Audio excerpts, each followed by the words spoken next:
Greetings, everyone. My name is Nakaja. Thank you, Obahi, for having me on your podcast again. I'm really excited to be here.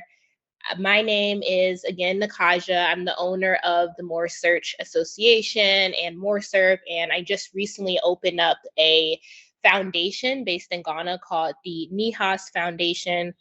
So I'm just really excited to talk to you more about my work and for us to, yeah, have this dialogue. Thank you so much, Nakasha. So yeah, the last time we talked, it was really an interesting conversation. So today, I think we're also going to have a good time because we do have common objectives as African people in the diaspora and who are interested in our progress as a people. So today we are looking at storytelling and how we might leverage that for our own good. Of course, we can look at it from the point of view of business, look at it from the point of view of building a community, or even look at it from the point of view of heritage and also of survivor. Storytelling for me in this sense is very important. So let's look at it this way. How do you describe storytelling? Oh, that's really an interesting question. There's so many different ways of looking at storytelling. We can look at it from a modern sense or looking at it based off different cultures.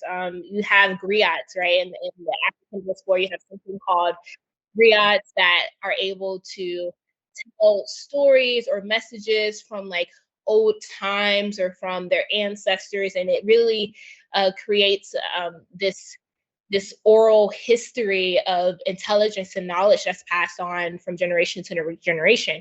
You also have something called galis in Mali, which is where my family originates from, is Mali. And these galis are able to tell stories through music a lot of times. They can do it through the kora, they can do it through harps, or they can just do it through singing. And in their singing, they're usually passing on the message. And it's really powerful, it's really effective. But you have these different types of storytellers in different communities in different ways.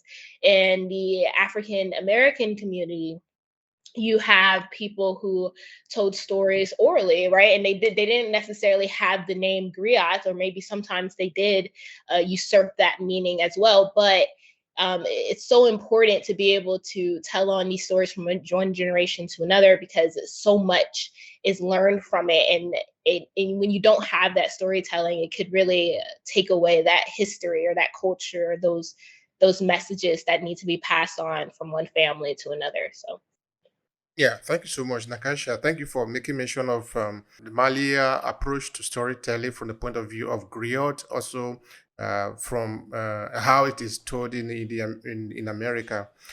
Now, I think it might be important to even look at storytelling as an instrument to connect intergenerational branches, no? Because we are here, we don't know what happened in the past. But if we go to ancient Egypt, it can be even in Nubia, we enter into a tomb, we see images there. Those are those are information that were left there. By being able to decode this information, we can learn something from the past. So I don't know what you want to say about storytelling as a tool to build a connection between generations. oh, absolutely. So storytelling, from what I know of it, is supposed to be able to send messages to the youth. So it's there. And there's different ways of storytelling that we can look at. So another way is proverbs that I didn't mention, right? So sometimes we have these like sayings and proverbs that we know from the past that's supposed to give us some type of message.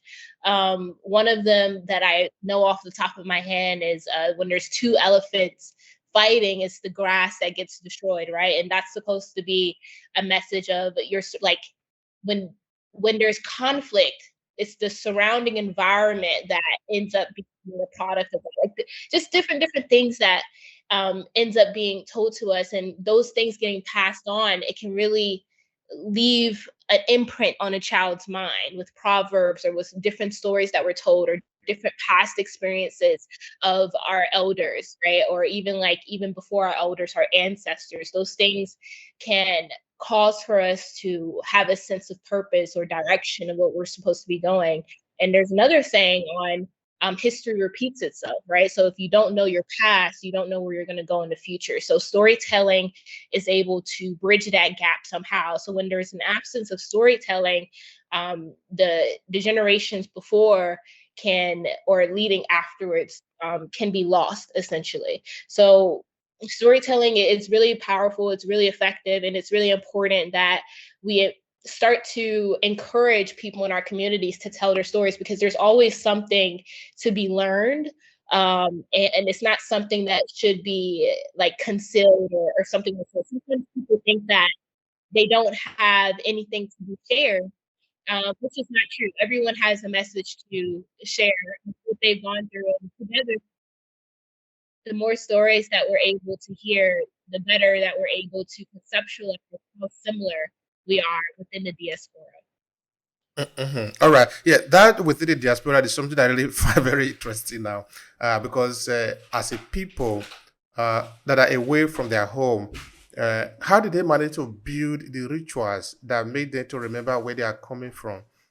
And because this diaspora, these Africans that are away from Africa, now it will become relevant even in the time of slavery.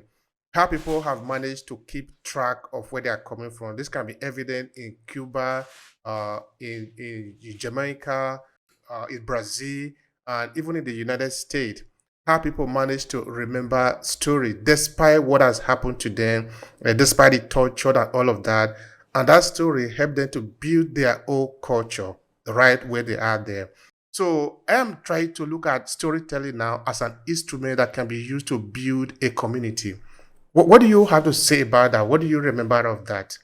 Yeah, storytelling can be used as a community, which is why I'm saying people, everyone in our community should really embrace telling their own stories in different ways, and whatever facet that is, and in creating a community behind that. But what that entails is not only having people create stories, but having a community that's set upon listening to those stories and learning from those stories and taking it with pride. But it's absolutely, I think, something that's becoming a trend now, when you're having more. I've been seeing like a larger community of people within the diaspora who are creating content for our children, right? So like creating these cartoons, these animations, and these storybooks on old, old, I want to say older ideas, like Anansi. I've been seeing like children's books on that, or actual movies or shows, animations on that. But also, like, you have the Nigerian gods, like I've seen animations on that. Like, so many different things are starting to come forth, and it's really important and beautiful, especially the cultural genocide that has happened in the diaspora. So it's definitely a community around that. But then you also have, um, there's the homie community that I want to say exists in South Carolina, that ended up being created around in the 60s, like when the civil rights era was happening.